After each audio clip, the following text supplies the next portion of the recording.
Let's get right into it today.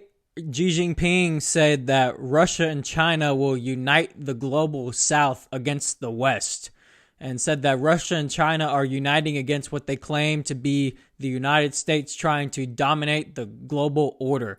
He also said that he wants to strengthen BRICS and unite the global South, along with promote reform of the global governance system. So this is yet another sign of the New World Order forming, of China and Russia trying to knock the U.S. off of the top. And, right now they're kind of winning. Organizations like BRICS are giving countries a safe haven from the United States weaponization of sanctions and trying to force everyone to obey their desires. And, we continue to isolate ourselves from China and Russia. And instead of realizing that there's enough room for the three of us if we cooperate with them, we've been atop the world order since World War II.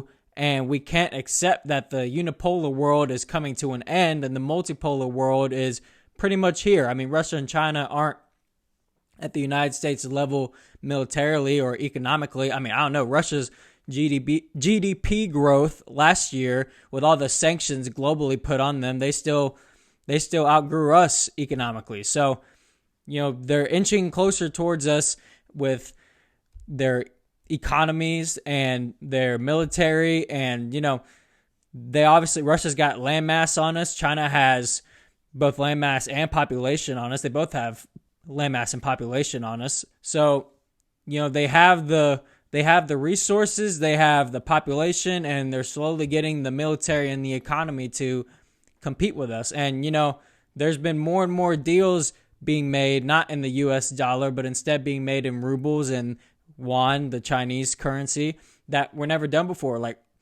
oil trades were made between countries in rubles instead of the US dollar. Like, the US dollar is losing its power globally, and the collapse of the US dollar really coincides with the collapse of the United States, because that has been our main source of power. Was everybody traded with the US dollar, and we could sanction people for that matter because they had to trade with our currency. And now that's starting to go away, especially like organizations like BRICS. I mean, they want a globalized central currency that gets rid of the United States power as a whole. Our main power has been our dollar and our military. And, our military numbers are going down and our dollar is losing power. So if you look on the other side of the coin, China and Russia, their economies are booming, and their military is, Russia, even with the war in Ukraine going on, their ability to make more of their ability to keep their manufacturing of their weapons up while being at a war because of their booming economy is something that should trouble the United States, because that shows that our sanctions on them, and not only ours, but everybody's sanctions on them practically, except China and all of Russia's allies, they were hit with sanctions like crazy, and yet their economy outgrew us last year in the GDP. So what does that tell you? That our sanctions don't hold as much weight as we would like to think that it does.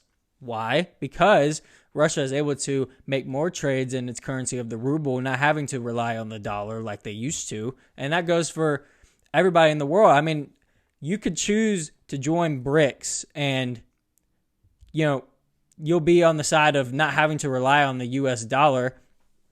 So if you somehow piss off the United States, you're not at a threat of being sanctioned by them. I mean, this isn't what, obviously there's still many trades that are made in the dollar, but we're seeing a trend of more and more trades, big trades like oil trades between countries, not being made in the dollar, instead being made in the ruble and the yuan. That shows where we're going as a world. The U.S. is losing its grip and its power, and the countries like China and Russia are gaining its power. So this is yet another sign of the new world order that's forming. The unipolar world is coming to an end, and the multipolar world is upon us. And, instead of continuing to make enemies, we should strive for peace with other nations. Instead of being greedy and sanctioning countries for our own interests, we should strive for global peace. Quit using wars like the war in Ukraine to have a proxy war with our enemies and promote peace as a nation. If we're top of the world order like we have been since World War II, we like to provoke a lot of people. We kind of have a responsibility, or not kind of, we do have a responsibility. If we're top of the world order, then, we should be promoting peace globally instead of pushing for the war in Ukraine to continue when there's been peace deals from Russia that we have shot down. We should be pushing for peace in Russia and Ukraine. We should be pushing for peace in the Middle East. And if you look, Russia didn't do anything with Ukraine or make any big military invasions when Trump was in office. He did with Obama, Bush, and now Biden. He didn't do it with Trump. Why? Because Trump, through strength, not through weakness and bowing down. And, I think the left likes to see peace as weakness, or not even really the left. I mean, majority of the left, but mainly the neocons and the shadow government in DC. They see peace as, well, not only weakness, but they see peace as, they don't see it as a money-making opportunity. I think that's the main problem of it. But they see peace as a weakness, I believe. They see it as we're letting them win, when instead we can have a compromise with other countries to where both sides win. Instead of white-knuckling it and it's either our way or the highway as a nation, when you do that, you make more enemies than friends. And this is, we're reaping what we sow right now when you have organizations like BRICS forming and are taking away your power that you have over other countries. So, all that to say, we should be promoting peace. And if we do that, then we'll probably be able to survive in this new world order forming, because we'll be making more friends than enemies. And right now, we're making a lot of enemies, and our enemies are starting to become stronger than us and our allies. Like, for example, if a war broke out right now between BRICS nations and NATO nations, then who do you think would win? My money's not really on NATO as of now. I don't think NATO, the US and NATO, will win a war with Russia, China, North Korea, Iran, and whoever decides to ally with Russia and China in that scenario. I mean, it's nothing like we have the strongest military in the world, but when you're fighting two global superpowers together, that's tough.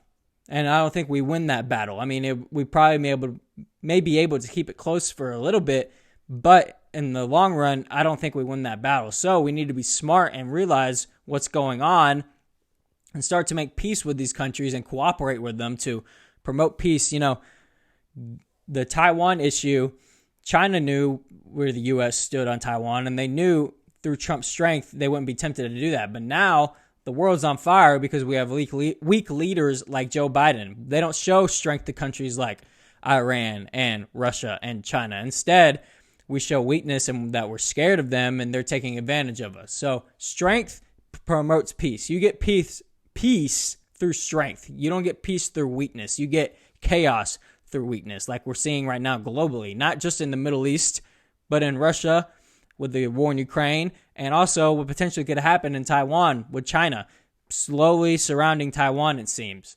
So all that to say, we've dug ourselves in our own hole here because we have continued to want to make enemies, it seems, with our constant sanctions and wanting to force people to obey us. And China even said it itself. Xi Jingping said that the U.S. is trying to dominate the world order, and he's right. We've done that since World War II, pretty much.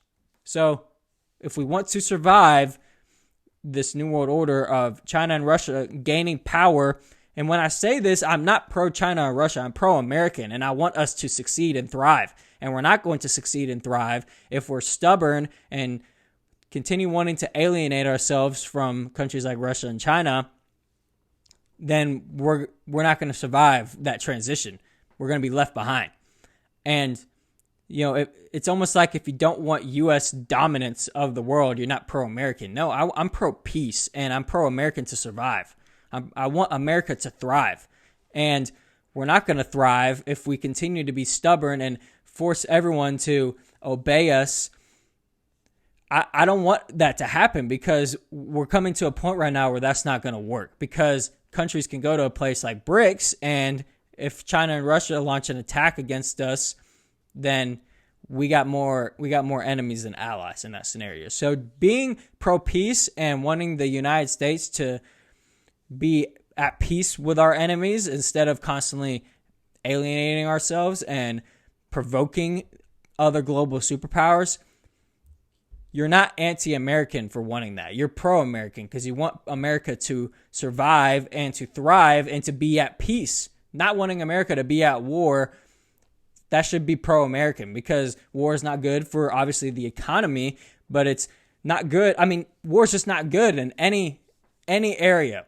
But it's almost like the neocons want you to think that you should be on America's side to dominate everybody. Everybody should be under America's foot, and global dominance should be the goal. No, global peace should be the goal, right? And we will be at the top. We just may not be alone if China and Russia continue to grow like they are, and that's okay. I'm not so set on America being dominant over the world. I'm set on America thriving, there being peace, not only in America, but globally. And we have a responsibility of that if sitting atop of the world like we are and have been for quite some time. So no, you're not anti-American for wanting peace with countries like Russia and China. You're pro-American because instead of wanting conflict, you're wanting peace. And there's no thriving with constant conflict and chaos. With peace, you can thrive as a nation. There doesn't have to always be confrontation and provocation. You can thrive while being at peace and not having constant enemies with China and Russia. You're not a Putin ally. You're not somebody who's a Putin sympathizer or a China sympathizer for wanting that. So all that to say, this New World Order is forming, and this is another incident of, Xi Jinping is flat out saying it publicly. He's not denying it or hiding from it, and he's not really wrong. And the United States will have to make some changes if they don't want to get swept away by this New World Order forming of China and Russia and BRICS.